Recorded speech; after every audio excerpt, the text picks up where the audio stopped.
Buenos días, buenas tardes. Soy Odil Fernández, soy médico de familia, madre de 3 niños y superviviente de cáncer. En mi caso, cáncer de ovario con metástasis hace 8 años. Desde que tuve la enfermedad, escribo un blog que se llama Mi Receta Anticáncer, me podéis seguir en Facebook, en Instagram, y en ese blog lo que intento es poner al día, divulgar toda la información científica que se va publicando sobre cáncer, nutrición, estilos de vida y daros las herramientas tanto si lo que queremos es la prevención, que es lo que todos deseamos, ¿no? No llegar a tener esa palabra, pero si nos diagnostican la enfermedad, pues qué podemos hacer nosotros como enfermos para implicarnos en este proceso a través de la alimentación, el ejercicio físico o el bienestar emocional. Entonces, con esto una pequeña presentación, muchos yo sé que me conocéis, y normalmente hablo en general de alimentación y cáncer aquí en Biocultura. Este año vamos a cambiar un poco el tema porque vamos a concretar algo más. Vamos a hablar de alimentos fermentados para la salud, prebióticos, probióticos y simbióticos. Porque si hay un alimento que a día de hoy podamos considerar un alimento funcional, esos son los probióticos. Un alimento funcional es un alimento que además de nutrirnos, además de alimentarnos, su consumo puede tener un efecto terapéutico para nuestra salud. Y en este caso sabemos que los probióticos y también los prebióticos y simbióticos pueden tener ese efecto positivo en nuestra salud. Si los incorporamos en nuestra dieta, en nuestro día a día, vamos a obtener múltiples beneficios. Y de eso es de lo que va a tratar hoy la charla en estos 40 minutos que nos den. No os preocupéis, ya veo muchos tomando nota, la conferencia se está grabando, así que luego podéis tenerla en internet a través de la página de CONASI, ¿vale? Bueno, antes de hablar de prebióticos y probióticos, tenemos que hablar de la flora intestinal, tenemos que hablar de bacterias, de esas billones de bacterias que nosotros tenemos a nivel intestinal. Se calcula, no estamos seguros, pero se calcula que 1000 especies diferentes de bacterias pueblan en nuestro intestino, todo el tracto digestivo. Tenemos más bacterias, 10 veces más bacterias que células en nuestro cuerpo. Y esas bacterias no están ahí por casualidad, tienen un papel muy importante tanto para la nutrición como para la salud. Ellas nos ayudan a absorber las vitaminas, las enzimas presentes en los alimentos, nos ayudan a repeler los tóxicos que tomamos a través de la alimentación, nos ayudan a fermentar los alimentos, sobre todo los alimentos que son ricos en fibra y que son difíciles de digerir, ¿no? Como sea el legumbre, el cereal integral. Como os decía, nos ayudan a la síntesis de vitaminas y de aminoácidos esenciales. Nos protegen frente a la invasión de microorganismos patógenos y esto es muy importante. Son una barrera frente a virus, bacterias, frente a infecciones. Cuando la flora intestinal que predomina es la beneficiosa, somos menos vulnerables a las enfermedades infecciosas. Pero también, y esto es muy importante, sobre todo si sois personas con algún tipo de patología crónica, nos ayudan a regular, desarrollar y modular el sistema inmune. Si la flora intestinal que predomina es la beneficiosa, vamos a ser menos vulnerables a las enfermedades, no solo cáncer, asma, artritis reumatoide, enfermedades dermatológicas, como luego vamos a ir viendo. Por eso el tipo de bacterias que predomine es determinante para nuestra salud. Nuestra microbiota intestinal se empieza a formar desde que estamos en el vientre materno y esa flora intestinal con la que nacemos va a marcar nuestra salud futura. Pero aunque no nazcamos, porque la alimentación de nuestra madre no haya sido la idónea, no nazcamos con una flora intestinal ideal, sí que se puede modular. Se puede modular según lo que vayamos comiendo desde que somos pequeños. Por eso siempre, sabéis los que me seguís, que hablo mucho de la importancia de la alimentación desde los primeros momentos, desde que somos pequeños, ¿no? Porque una vez que somos adultos se pueden hacer cosas, podemos cambiar muchas cosas, pero la base empieza cuando somos pequeños. Entonces la microbiota ya desde nuestra infancia, esa microbiota puede determinar la salud futura.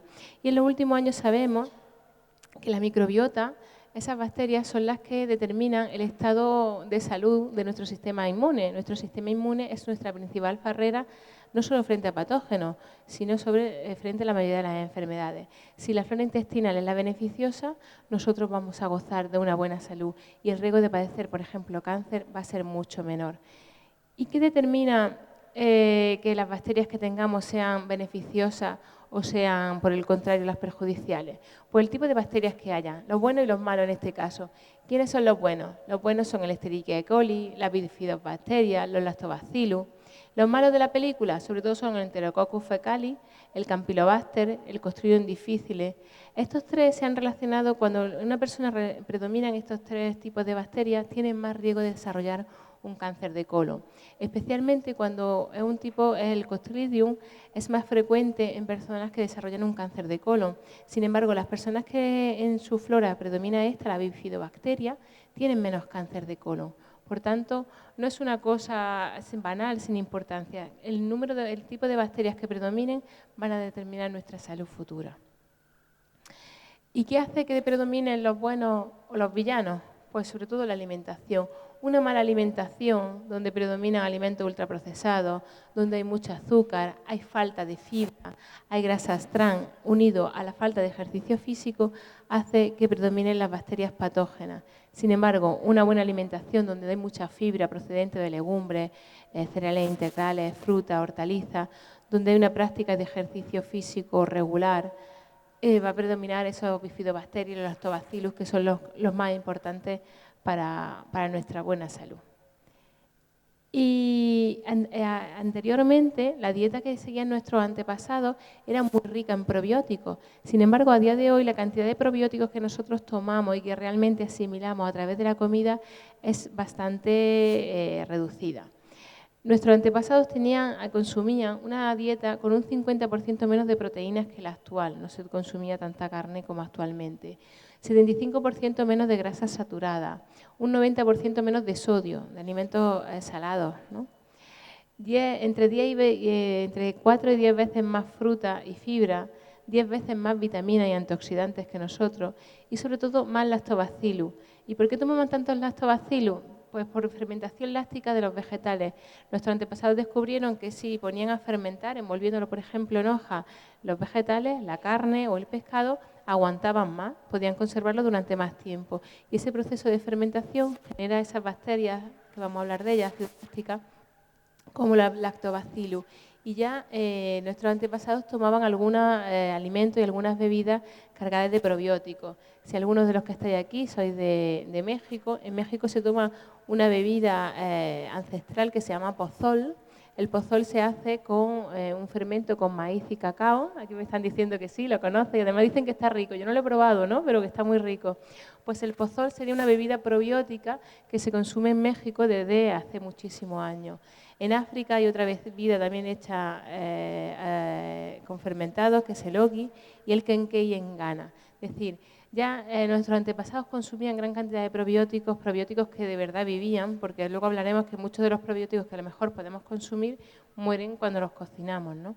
Pero en este caso son probióticos, bacterias vivas que nos van a ayudar. Es decir, ya es el consumir probióticos es algo que ya viene de nuestros antepasados. ¿Y qué son esos probióticos? ¿Qué son esas bacterias? Pues los probióticos son bacterias vivas que nosotros cuando las ingerimos van a ayudarnos a mejorar la función de barrera del epitelio intestinal, con lo que los tóxicos que tú tomas a través de la comida, por ejemplo, cuando tomamos benzopireno o acrilamida procedente de las comidas de las frituras, de las barbacoas, pues esos probióticos van a hacer una función de barrera para que esos tóxicos no se absorban con tanta facilidad y con ello disminuiría el riesgo, por ejemplo, de cáncer de colon. Los probióticos también nos sirven cuando te prescriben un fármaco, como pues son los antibióticos. Habéis visto que una de las cosas que aparece muchas veces es una diarrea o a veces aparecen cándidas, ¿no? Porque el antibiótico, además de matar a las bacterias patógenas, elimina esa flora intestinal. Entonces, el probiótico, cuando se toma junto al antibiótico, protege a esa flora intestinal como estáis viendo aquí, ¿no? Y por último es inmunomoduladora. Ya me estoy liando. Los probióticos nos ayudan cuando se ingieren a través de la comida a modular esa flora intestinal. Entonces, los probióticos serían bacterias vivas, son microorganismos, bueno, algunos no son bacterias, microorganismos vivos, que cuando nosotros los consumimos con cierta frecuencia tienen efectos positivos para la salud, no solo en los humanos, también se utilizan en los animales, ¿vale? Probiótico viene de la palabra del latín que significa a favor de, y griego bios, que quiere decir vida, a favor de la vida. Es decir, ya su propio nombre nos indica que tiene ese efecto positivo para la salud. Se les considera, como decía antes, alimentos funcionales bioterapéuticos porque tienen ese efecto beneficioso para la salud humana, porque nos ayudan a digerir los alimentos, como antes os decía, y protegen frente a enfermedades del tránsito gastrointestinal, como puede ser cáncer de colon o la diarrea por antibióticos, pero también protegen frente a enfermedades, por ejemplo, del tracto urogenital, las candidiasis, la cistitis, del tracto respiratorio, nos pueden ayudar a prevenir la aparición de asma, equilibran el sistema inmune, como antes os decía, y nos pueden proteger frente al cáncer, especialmente frente al cáncer de colon. La mayoría de estos microorganismos son bacterias, por eso yo he dicho bacterias, pero no todos son bacterias, también hay probióticos que son levaduras y que son hongos, pero la mayoría son bacterias que se llaman bacterias acidolácticas, se les llama BAL, ¿no? Esas bacterias acidolácticas, cuando fermentan un alimento, producen el ácido láctico y ese ácido láctico es el que le va dando el sabor, el olor y mejora la textura del alimento, pero además les confiere esas propiedades terapéuticas. Las bacterias ácido lácticas son Coco Gram positivas, un tipo de bacteria, y las más conocidas son, y que quiero que os quedéis con el nombre, sobre todo son los lactobacillus y las bifidobacterias, ¿vale? Que son las que más nos interesan. ¿Quién se dio cuenta de que el consumo de probióticos podía tener ese efecto positivo para la salud? Pues fue este hombre, no sé si lo pronunciaré bien, Elie Mechnikov. Bueno, este fue un médico que relacionó el consumo de leche fermentada rica en probióticos con la larga longevidad de una región concreta de Bulgaria, donde se tomaba este alimento fermentado, que es la leche búlgara. Pues se veían que ellos lo tomaban a diario y era una población que vivía más de 100 años de manera habitual, ¿no? Y entonces a partir de ahí empezó a averiguar cuál era el alimento que producía esa longevidad y vieron que empezaron a aislarlo y vieron que la cepa del Lactobacillus bulgaricus y el Streptococcus thermophilus, que es lo que llega a la leche búlgara, era el responsable de esa larga longevidad. Y a partir de ahí, pues en los últimos 100 años y especialmente en los últimos años hay muchas publicaciones sobre el beneficio de incorporar un probiótico en la alimentación en nuestro día a día. Porque, hemos dicho, repetimos, mantiene la flora intestinal, sobre todo cuando estamos tomando antibióticos, ¿no? Previene la diarrea por probióticos, por antibióticos. Si estáis con un antibiótico sería muy importante tomar junto a eso un probiótico en suplemento y además incorporarlo a través de la alimentación. También para los tratamientos con el Helicobacter pylori, que suelen ser tratamientos muy agresivos, donde se toman muchos días, semanas el antibiótico, habría que introducir un probiótico. También se ha visto que pueden ser de ayuda en la pancreatitis, cuando una persona está en tratamiento por una pancreatitis, y durante la quimioterapia. Modulan el sistema inmune, como hemos dicho, entonces nos protegen frente a enfermedades. Reducen el riesgo de cáncer de colon, especialmente los que os recordaba, los lactobacillus y las bifidobacterias. Y las personas que son intolerantes a la lactosa, que no digieren la lactosa, si empiezan a añadir probióticos en su alimentación, esa intolerancia a la lactosa se puede ir reduciendo. Protegen frente a vaginitis y candidiasis que os decía, frente a enfermedades respiratorias. De hecho, un experimento que se hizo dándole una dieta con probióticos a mujeres embarazadas, se vio que sus hijos después tenían menos riesgo de asma, de otitis, bronquitis y neumonía. Y además previene el eczema y la dermatitis atópica cuando se introducen con regularidad. Neutralizan la absorción de tóxicos, como he dicho. Se ha visto que nos ayudan a combatir el estrés.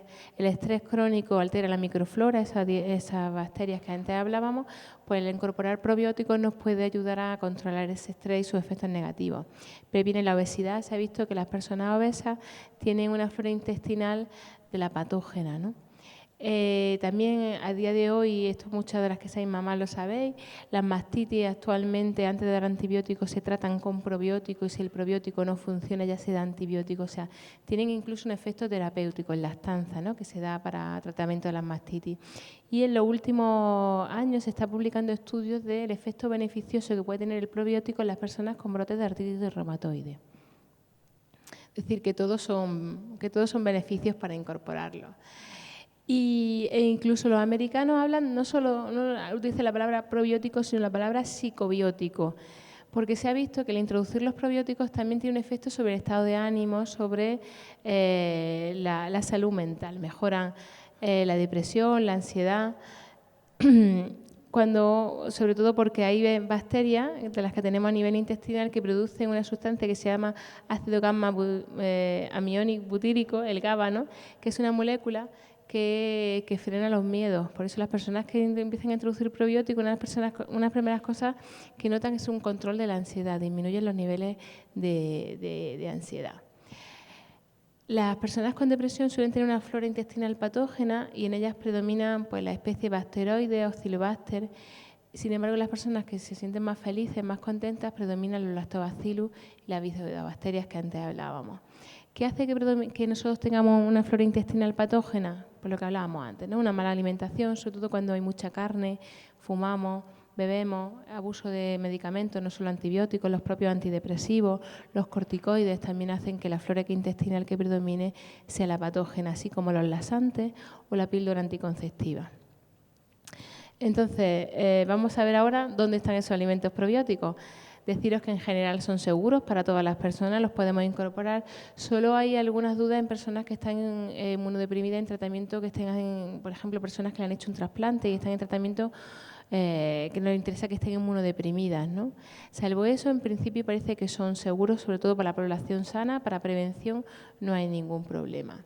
Entonces, ¿qué alimentos son probióticos? Pues son aquellos alimentos a los que se le adiciona esos microorganismos positivos que estamos diciendo que van a favorecer nuestra salud y van a mantener ese equilibrio intestinal.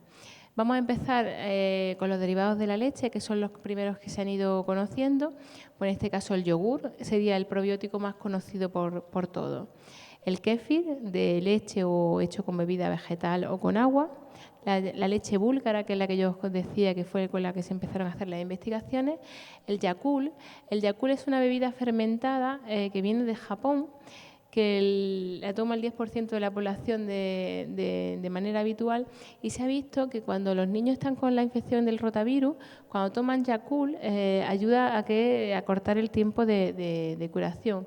Y en este caso hay estudios, pero solo a nivel de laboratorio con ratones, de que puede tener un efecto anticancerígeno el consumo de Yakult, que se consume mucho en Japón, pero que también aquí se está empezando a introducir. Y lo que se está utilizando en personas que tienen alguna patología es la leche acidófila, el Acidophilus milk. O sea, en nivel terapéutico vamos de arriba a abajo. El Acidophilus milk y el Yakult incluso se utiliza con fines terapéuticos y como prevención el yogur, el kéfir o la leche búlgara. Pero yogur, kéfir, leche búlgara sin azúcar, sin aroma, eso ya lo sabéis, ¿no? Que lo suyo es que sea natural para realmente tener un beneficio, ¿vale? Pues vamos al siguiente. Luego los quesos crudos. Los quesos elaborados con leche cruda tendrían ese efecto probiótico, así como los quesos fermentados. Entonces, los quesos con leche cruda tienen sobre todo el Lactobacillus thermophilus, el Bulgaricus y el Bifidus. Los quesos fermentados serían, por ejemplo, el cheddar, la mozzarella, el gouda o el requesón, ¿vale? Esto sí vamos a consumir si no somos veganos, si vamos a consumir leche, de aquí podemos tener nuestra fuente, yogur, kéfir, quesos crudos. Luego está la opción para los veganos de kéfir de agua. El kéfir de agua y el kéfir de leche son diferentes cepas, ¿vale? No, si tenéis kéfir de leche y le ponéis agua no va a crecer y al contrario.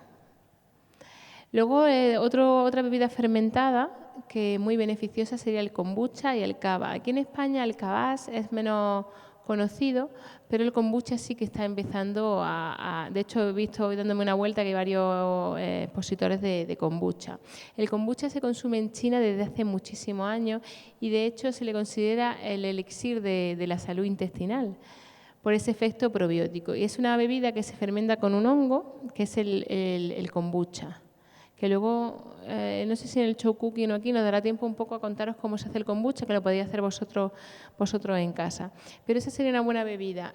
Para los que me preguntéis, se fermenta con azúcar, pero no os preocupéis, que ese azúcar la digieren, que no, luego la bebida prácticamente no contiene azúcar, que es una cosa que yo sé que os preocupa mucho. Después, los vegetales fermentados. Esto sí que es fácil de hacer en casa, es fácil de incorporar. Serían las aceitunas de toda la vida, de la dieta mediterránea, las aceitunas que se hacían en casa, sobre todo mejor cuando se hacen en salmuera, que es con agua y sal.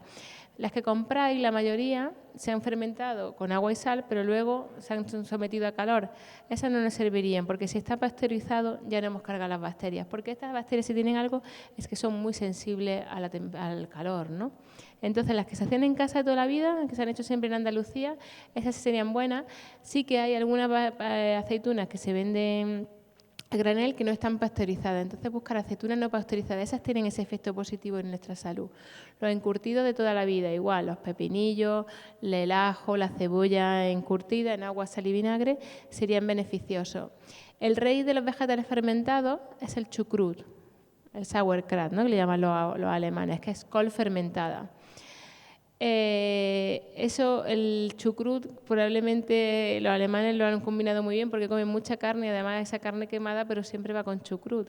Es una forma de contrarrestar los benzopirenos y las aminas heterocíclicas que contienen esa carne que ellos consumen con tanta frecuencia, esa salchicha. Cuando vayáis a fermentar, de eso vamos a hablar luego en el show cooking, bueno, no lo he dicho, luego a las 3 hacemos un show cooking con la práctica de esta teoría la vamos a hacer luego en el show cooking. Siempre que fermentéis en casa, mejor con agua y sal. Esa es la mejor forma que crezcan esas bacterias beneficiosas, esos probióticos, ¿vale? Luego, otra bebida que tiene ese efecto beneficioso, perdón, bebida no comida, es el kimchi. ¿Lo conocéis? El kimchi es un plato coreano, que la foto falta, que se hace fermentando la col con otros ingredientes. Se le añade, depende, es como cada familia tiene su receta, pero la base es la col y hay gente que le añade jengibre, ajo, naranja, pimiento. Cada uno le va añadiendo lo que le apetezca. El kimchi lo vamos a explicar cómo se hace, por si queréis hacerlo en casa, en el show cooking, ¿vale? Que os digo que va a ser a las 3. Pero es la comida coreana por excelencia fermentada. Después, bueno, esto lo vamos con el tiempo regular, esto lo vamos a explicar. Luego venir al show cooking, que os voy a explicar con Aida cómo se elaboran los vegetales fermentados para que incorporéis esos probióticos en vuestro día a día. Pero resumo, es muy fácil, es cortar chiquitito el vegetal que quiera incorporar, se puede fermentar prácticamente cualquier vegetal que se ocurra, se mete en un tarro con agua, con sal, se deja una parte para que no se llene el tarro hasta arriba, se le pone un peso y se deja fermentar en función del tipo de vegetal, más o menos días, y podéis ir consumiéndolo. Así os aseguráis que no son encurtidos pasteurizados, que es el problema de cuando nosotros los compramos. Y que además nosotros cuando lo hacemos en casa solo vamos a poner agua y sal y si queremos alguna aromática o especia. Normalmente cuando compramos los encurtidos muchos llevan azúcar añadido y glutamato monosódico, ¿no? Entonces es mejor hacerlo en casa y luego venir al show cooking que vamos a explicar cómo se hace muy sencillito, ¿vale? Luego otros fermentados tradicionales que se llevan consumiendo en algunas culturas desde muchísimos años, los fermentados de la soja. Son el miso, el tempe, la salsa de soja y el natto. Aquí en España hasta hace poco eran alimentos poco conocidos, pero es verdad que están creciendo su uso. Y es que la soja es un alimento que fermenta fácilmente. De hecho, los yogures veganos con la leche que mejor se hacen es con la de soja. Fermenta muy bien y son fáciles de incorporar. En este caso hay que tener cuidado igual con las temperaturas, porque si yo utilizo, por ejemplo, el miso y lo he hecho al principio de que estoy haciendo unas legumbres, estoy haciendo una sopa, lo he hecho al principio, esas bacterias beneficiosas se volatilizan. Por eso el miso siempre dicen que aparte del fuego, después lo mezcle el miso con agua y lo añada al caldo, ¿vale? En este caso igual, mucho cuidado con la temperatura. Si yo voy a utilizar el tempe y lo hago frito, pues está rico, pero ya me estoy cargando parte de sus propiedades. Por eso siempre cuidado con las temperaturas. La salsa de soja igual, la añadimos siempre al final de la cocción para que haya cuanto más probióticos mejor. Luego otra bebida que también vamos a preparar, os vamos a explicar cómo se prepara en el show cooking, es el rejuvelac, el agua enzimática. En este caso lo que se trata es de fermentar un cereal. Se puede hacer con el que queráis. El tradicional ha sido con trigo, pero se puede hacer con quinoa, con avena, con centeno, con arroz. Yo el trigo sabéis que siempre lo recomiendo menos, mejor utilizar un cereal tipo quinoa o arroz o centeno para prepararlo. Y ese rejuvelac, además de que lo podréis tomar tal cual, pero el sabor a mí realmente, si no le acompaña otra cosa, me gusta poco. Lo que sí es muy útil es para hacer yogures y quesos veganos, que eso es lo que vamos a hacer luego en el taller, ¿vale? Pero ese agua enzimática de base para la receta nos viene muy bien. Igual, no lo calentamos. Si hacemos un rejuvelac no le vamos a dar calor, sino siempre en crudo. Y con ese rejuvelas podemos preparar yogures veganos. Con lo que mejor, lo más fácil es hacerlos con soja, pero como la soja, sobre todo si estamos en tratamiento con cáncer de mama o cáncer de ovario, no la vamos a recomendar, podéis hacerla con otros yogures, con otras bebidas vegetales, como con avena o con coco. Después de la soja, con el que mejor sale es con el coco, pero no tiene la misma consistencia. Si luego lo hacéis, no digáis, ay, Odil nos ha dicho que podemos hacer yogur y esto no parece un yogur, quedan más líquidos. Pero luego vamos a contar en Show Cooking cómo podemos hacer que esos yogures veganos en textura se parezcan al yogur tradicional, ¿vale? Y esos yogures se pueden hacer también con frutos secos, con semillas, con cereales, pero lo que mejor sale es con la soja y con el coco. Y después algo que os va a gustar a todos, un alimento probiótico, el chocolate negro y el cacao. Eso sí, aquí eso es fácil de incorporar. ¿Habéis dado cuenta que el chocolate negro además y el cacao, cuando tomas una receta con eso, te sube el ánimo? Fácilmente. Decía, tiene ese efecto probiótico y eso es una de las cosas, una de las propiedades del cacao que se ha descubierto últimamente, porque se hablaba mucho de los polifenoles, de su efecto antioxidante y se ha visto que esos polifenoles tienen ese efecto probiótico. Así que el chocolate negro, cuanto más negro mejor, y el cacao tienen ese efecto probiótico. Y luego el pan, pero el pan de masa madre. Todos los panes no son iguales. Un pan hecho con masa madre también puede tener ese efecto probiótico. Y antes de pasar a los prebióticos, pues os recuerdo, los fermentados, siempre igual que el pan de masa madre, que los yogures, mejor hacerlo en casa. Y lo ideal sería que todos los días tomaseis 2 o 3 fermentados. Es decir, puede ser un yogur, puede ser kombucha y puede ser chucrú. No tenéis que tomar un plato gigante de chucrú, ¿no? Pero un poquito de fermentado, 2 o 3 fermentados diferentes al día es cuando tiene ese efecto terapéutico, ese efecto positivo sobre nuestra salud. Y si te organizas, más o menos es fácil, como tú lo pones a fermentar y eso se queda ahí, no tienes que estar ni cambiándole el agua a lo que son los fermentados de vegetales. Son fáciles de hacer. Con una yogurtera, los yogures, el kéfir, son relativamente fáciles de hacer, nos podemos organizar, aparte que económicamente es mucho más rentable, es una forma de hacerlo e incorporar nuestro día a día. Siempre mejor que comprarlos, ¿no?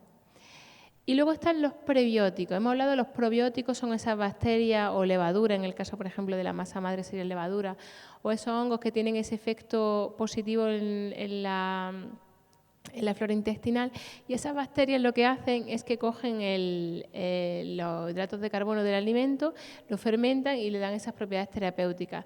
Pero para que los probióticos realmente funcionen tenemos que consumir prebióticos.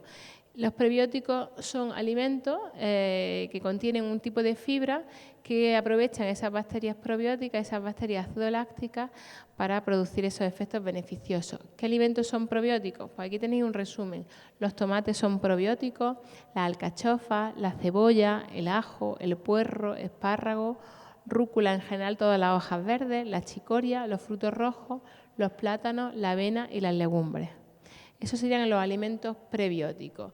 Como decía, son alimentos que tienen sustancias no digeribles y que son una fuente de carbono para esas bacterias probióticas. Sobre todo son la inulina, la oligofructosa, las pectinas en el caso de las manzanas.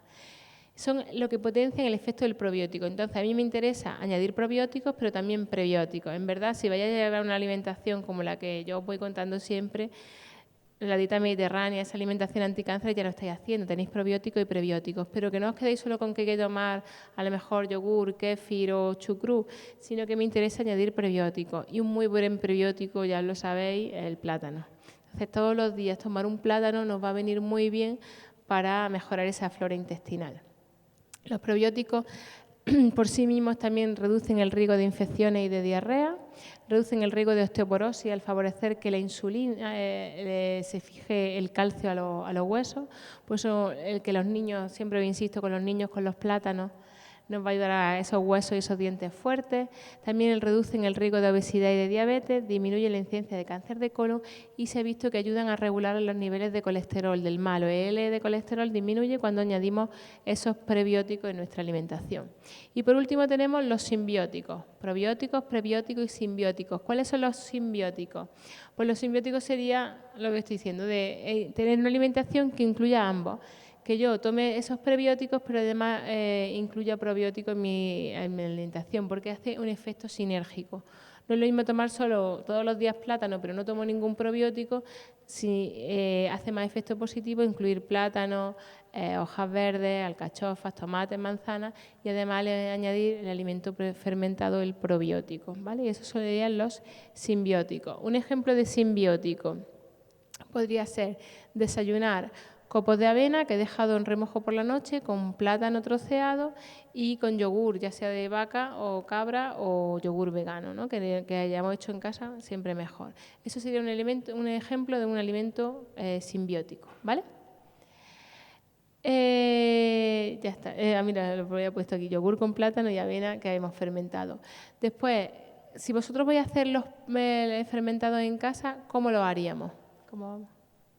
Ah, no, pensaba que estaba diciendo lo de la hora. Digo, ya estoy agobiada yo con la hora. Si yo quiero hacer en casa el probiótico, ¿qué tengo que buscar para el fermento? ¿Cuáles son los mejores fermentos? Pues tenemos que buscar que tenga un número adecuado de bacterias, ¿no? El probiótico que estoy utilizando. Que sea viable, es decir, que no se me muera antes de llegar al intestino. Que ese probiótico sea capaz de atravesar el estómago, luego el intestino delgado y no muera antes de fijarse a la barrera digestiva. Y que se adhiera a ella. Lo suyo sería que el probiótico llegue intacto y se adhiera a la mucosa intestinal para que tenga ese efecto positivo. Que además sea un fermento con bacterias no modificadas genéticamente, que tenga una buena combinación de especies, de cepas. No me valen todas, ¿no? Porque tenga muchas cepas bacterianas el fermento que estoy utilizando para mi yogur o para mi chucrú es beneficioso, porque hay veces que las bacterias se inhiben entre ellas, ¿vale? Y que no contengan aditivos. Por eso todos los fermentados que vaya a encontrar son iguales. Con esto hacemos un pequeño repaso de qué son los probióticos, prebióticos, simbióticos, y lo que quiero en la parte práctica es que luego os paséis por el show cooking para que veáis cómo hacerlo en la casa. Y creo que vamos a hacer 4 recetas, creo que viene el kimchi, el yogur, para que vosotros luego podáis probarlo en casa. Con esto, aunque sea rápido, hemos hecho un repaso de todo lo que sería la salud intestinal, de cómo mejorarla. En el stand 728 está con Asia, ellos tienen también los fermentos y además están haciendo show cooking continuo, enseñar a preparar ricas recetas. Cuando termine el stand, la charla, estaré allí para resolveros dudas, pero ¿me decís cómo de hora? Tengo falta. Hoy esta vez corrió tanto, como siempre me regaña. Pues con esto termina la parte teórica. Esta vez no me da tiempo hasta que me hagáis preguntas. Muchas gracias.